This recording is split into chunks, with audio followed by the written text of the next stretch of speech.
చరణ్ కౌశిక్ గారు మాట్లాడతారు. చరణ్ కౌశిక్ గారు రోహింగ్యాల సంగతి ప్రస్తావన చేశారు.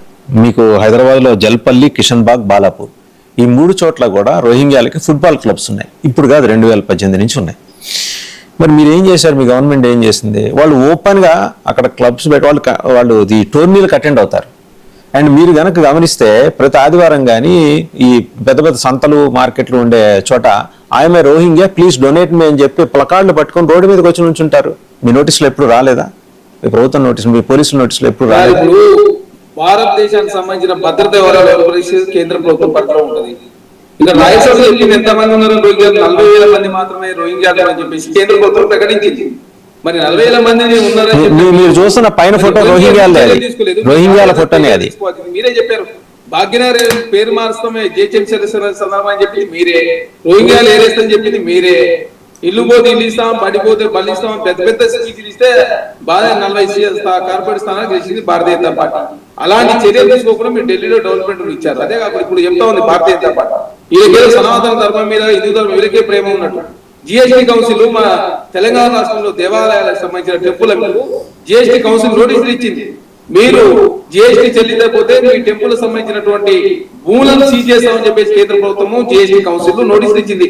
మా వేములవాడ రాజన్న కావచ్చు, భద్రాద్రి అది రాముడు కావచ్చు, అదే యాదగిరి లక్ష్మీనరసింహ స్వామి టెంపుల్ కూడా నోటీసు, కొబ్బరికాయల మీద, తలనీలాల మీద, రూమ్ల మీద, తర్వాత దర్శనాల మీద, లడ్ల మీద కూడా జిఎస్టీ విధించిన భారతీయ జనతా పార్టీగా సనాతన ధర్మం, హిందూ ధర్మం ఓట్ల కోసం మాత్రం కావాలా, జిఎస్టీని మాత్రమే విధిస్తామని చెప్పేసి కేంద్ర ప్రభుత్వము నోటీసులు ఇస్తే మాత్రం భారతీయ జనతా పార్టీ మౌనం వహిస్తుంది. అదే మన తెలంగాణ రాష్ట్రంలో కాంగ్రెస్ ప్రభుత్వం ఆ రాష్ట్ర ప్రభుత్వ ఖజానా నుంచి ఆ లక్ష్మీనరసింహ స్వామి అత్యధిక తాపడం కావచ్చు, భద్రాద్రి టెంపుల్ రెనోవేషన్ కావచ్చు, వేములవాడ రాజన్న టెంపుల్ రెనోవేషన్ కావచ్చు, బాసర టెంపుల్ రెనోవేషన్ కావచ్చు, మంచిర్యాలలో శివాలయం రెనోవేషన్ చేస్తుంటే మన రామచంద్రరావు గారు ఏమన్నా రాష్ట్ర ఖజానా నుంచి ఎట్లా దేవాలయాలు ఖర్చు పెడతారని చెప్పేసి మీరు దేవుని మీద నిందలేసే ప్రయత్నం చేసిరంటే భారతీయ జనతా పార్టీ ఏమో చేయదు, కాంగ్రెస్ పార్టీ చేస్తే మాత్రం అదే రాష్ట్ర ప్రభుత్వ ఖజానా ఎంత ఖర్చు పెడతారని చెప్పేసి మీరు రామచంద్రరావు గారు మాట్లాడితే దేశం ప్రజలు గమనిస్తలేదని భారతీయ జనతా పార్టీ భావిస్తా ఉంది. కాబట్టి దేశంలో ప్రజలకు ఇప్పుడిప్పుడు అర్థమవుతా ఉంది. నరేంద్ర మోడీ గారు ప్రధానమంత్రి అయిన తర్వాత మాటలతో చేతల ద్వారా ఏ విధంగా ED, CBI, income tax, election commission తర్వాత మతాన్ని వాడుకొని దేశంలో అధికారులకు వస్తూ చూశారు. మరి 3వసారి ఎందుకు 60 స్థానాలు ఎందుకు తగ్గినాయి సార్? చంద్రబాబు నాయుడు గారు జేడీయూ లేకపోతే ఎందుకు కేంద్రంలో భారతీయ జనతా పార్టీ అధికారులకు వచ్చే అవకాశం లేకుండే? మరి ఎందుకు నరేంద్ర మోడీ అంత గొప్పమైన అద్భుతమైన పాలన అందించినప్పుడు 303 స్థానాల నుంచి ఎందుకు భారతీయ జనతా పార్టీ సీట్లు తగ్గిన పరిస్థితి? కాబట్టి దేశ ప్రజలకు ఇప్పుడు అర్థం ఉంది. ఫజాబాద్ లాంటి అయోధ్య రామ మందిరం కట్టిన ప్లేస్ లో భారతీయ జనతా పార్టీ ఓడిపోయింది.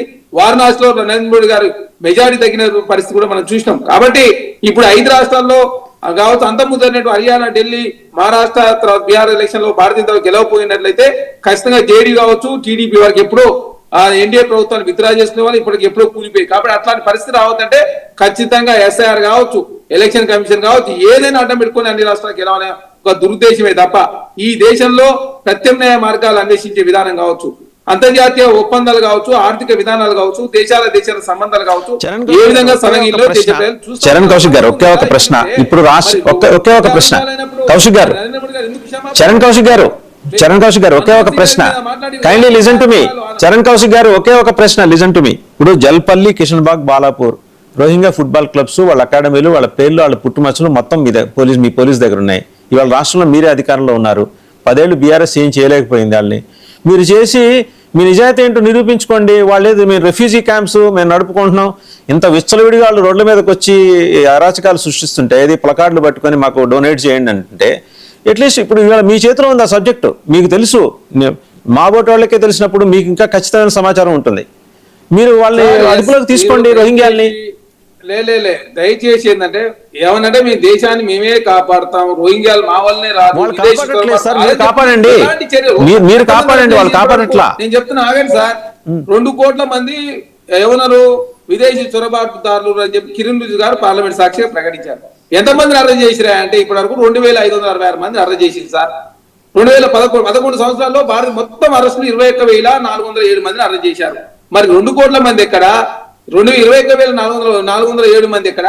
రాజ్యసభలో మీరు రోహింగ్యాలు 40,000 మంది ఉన్నాయని చెప్పారు. ఒక్కరి మీద చర్యలు తీసుకున్నారా? అరే మేము చర్యలు తీసుకుని కాంగ్రెస్ పార్టీ అడ్డుకున్నదా? అరే జై ఎవరు వద్దన్నాడు? మేము వద్దన్నామా? హైదరాబాద్ ఉంటారు జై, ఢిల్లీలో ఉంటారు జై, బంగ్లాదేశ్ సంబంధించిన పశ్చిమ బెంగాల్ ఉంటారు జై, లేకపోతే ఉత్తరప్రదేశ్ లో అరేంజ్ చేయండి. ఎవరు అరేంజ్ చేసుకుంటే కాంగ్రెస్ పార్టీ వద్దని చెప్పిందా? రోహింగ్యాలు ఏమంటే రోహింగ్యాలు అడ్డుకునే ప్రయత్నం కాంగ్రెస్ పార్టీ చేసిందా? మీరు ఎస్ఐఆర్ పేరు ఎందుకు తీసుకొచ్చి ఎస్ఐఆర్ రోహింగ్యాలు విదేశేస్తున్నారు కాబట్టి ఎస్ఐఆర్, మరి ఎస్ఐఆర్ ద్వారా మీరు అధికారంలో ఉన్నారు తెలంగాణలో, మీరు అధికారంలో ఉన్నారు తెలంగాణలో, మీ నిజాయితీని నిరూపించుకోండి. ఆ ఫుట్బాల్ క్లబ్ నడుపుతున్న వాళ్ళని అదుపులోకి తీసుకోండి. చూస్తుంది. దయచేసి అర్థం చేసుకో, మేము చెప్పేది కాదు. ఓన్లీ తెలంగాణ సంబంధించినటువంటి ఇప్పుడు ఇట్లాంటి రోహింగ్యాలు కావచ్చు, విదేశస్తున్న వాటి విషయంలో కేంద్రము రాష్ట్ర ప్రభుత్వం లేఖ రాసి వాళ్ళు కేంద్రం నుంచి బృందాలు వస్తే రాష్ట్ర ప్రభుత్వం తరఫున సాయం చేసే ప్రయత్నంలో ఎక్కడైనా లోపం జరిగిందా? కేంద్రానికి రాష్ట్ర ప్రభుత్వం ఎక్కడ సహకరించలేదా? మీరు అరెస్ట్ చేస్తేనే కాంగ్రెస్ పార్టీ వ్యతిరేకించదా? మీలాగా మేము ఢిల్లీలో డెవలప్మెంట్ ఇవ్వలేదు, ఢిల్లీలో రామ మందిరానికి సంబంధించిన ప్లేస్ ని మేము పార్కింగ్ వాడుకోలేదు, అదే దేవాలయమే జిఎస్టీ విధించలేదు, అదే రామచంద్రరావు లాగా రాష్ట్ర ఖజానా నుంచి టెంపుల్ డెవలప్మెంట్ కోసం నిధులు కేటాయిస్తే మీకు కేటాయించని చెప్పి మేము అడలేదు. అంటే మీరు ఏం చేసినా కరెక్ట్.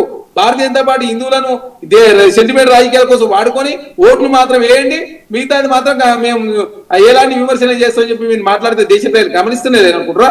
కాబట్టి తెలుస్తుంది 2024 అయిపోయి 2029 వస్తుంది. అప్పుడు తెలుస్తుంది ఎన్ని రాష్ట్రాలు గెలిచినా కూడా ఇదే పరిస్థితి, ఇట్టే ఆర్థిక సంక్షోభం ఇట్టే కంటిన్యూ అయితే చూసాం పరిస్థితి ఎంత ఘోరమైన పరిస్థితి. థ్యాంక్ యూ చరణ్ కౌశిక్ గారు, thank you very much. Time కూడా అయిపోవచ్చింది, మళ్ళీ మనం మాట్లాడదాం. ఈసారి మాత్రం మీరు రోహింగ్యాలకు సంబంధించిన సమాచారంతో రండి, ఎందుకంటే ఈసారి మీరు సమాధానం it seems you are not interested in answering this.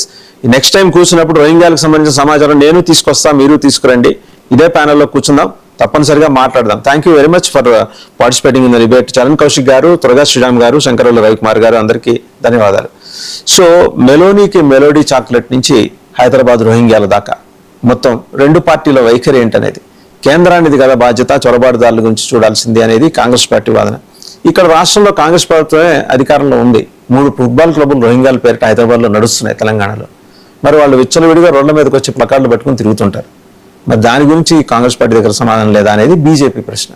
So anyhow పరస్పరం దూషణలు, విమర్శలు, అభియోగాలు కాకుండా చొరబాటుదారులకు సంబంధించి ఒక స్పష్టమైన విధానం తీసుకోవాల్సిన అవసరం అటు కేంద్ర రాష్ట్ర ప్రభుత్వాలు రెండింటి మీద ఉంది. వెస్ట్ బెంగాల్ ఆల్రెడీ తీసుకుంటున్నారు. సువేందు అధికారి ల్యాండ్ ట్రాన్స్ఫర్ చేశారు. దగ్గర 600 కిలోమీటర్ల మేర ఫెన్సింగ్ వేయాలంటే వాళ్ళ పరిధిని, బిఎస్ఎఫ్ పరిధిని 15 నుంచి 45 కిలోమీటర్లకు